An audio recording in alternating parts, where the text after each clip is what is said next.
Hi guys, so the product that I've decided to research is called Paramount and Raw Almonds. The product was purchased in 12 different states, however most of the cases were reported in Oregon. They also had cases that they investigated in several different parts of Canada. The major stores that sold this product were Costco and Trader Joe's. And like I said, there were 12 states that were involved in the outbreak, but the state they mentioned the most was Oregon because they had the most cases, and this is how they isolated the problem and gained further information about the cause of the illness. The product was contaminated with salmonella, so the symptoms that the affected people had were vomiting, diarrhea, stomach cramps, fever, headache, and muscle pains. The government officials were notified through testing of the subjects and made the connection through specific tests and interviews. The Oregon State Public Health Laboratory identified a cluster of 5 patients that were infected with salmonella. The cases were matched by using 2 enzyme pulsed field gel electrophoresis, so PFGE. The onsets of the illness occurred during February through April of 2004, and the patients were from 4 Oregon counties. The authorities linked the consumption of the food product and the symptoms through the technique PFGE. They were also able to connect the cases of salmonella through matching and the routine interviews of patients.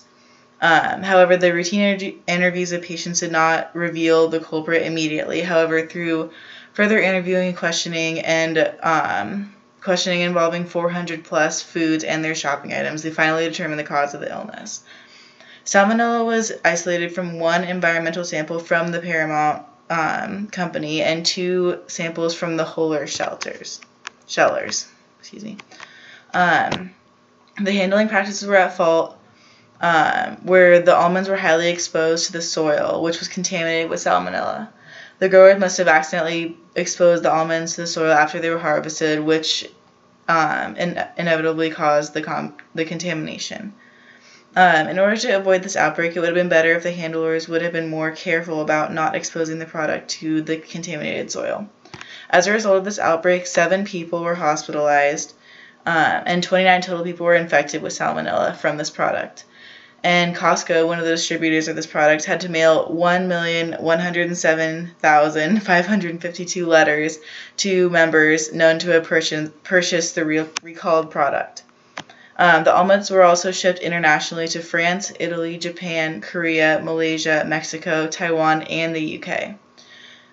There was a nationwide recall of the almonds, and the practices of the Paramount were investigated to try to make sure it didn't happen again. And then new regulations were implemented within the company to try to minimize the contact between the contaminated soil and the product itself. Paramount recalled all the almonds that were released during this time of the contamination, which was a very large-scale amount of nuts. A source from UC Davis foodsafety.edu explains more about how unsafe practices may affect dry foods, especially nuts.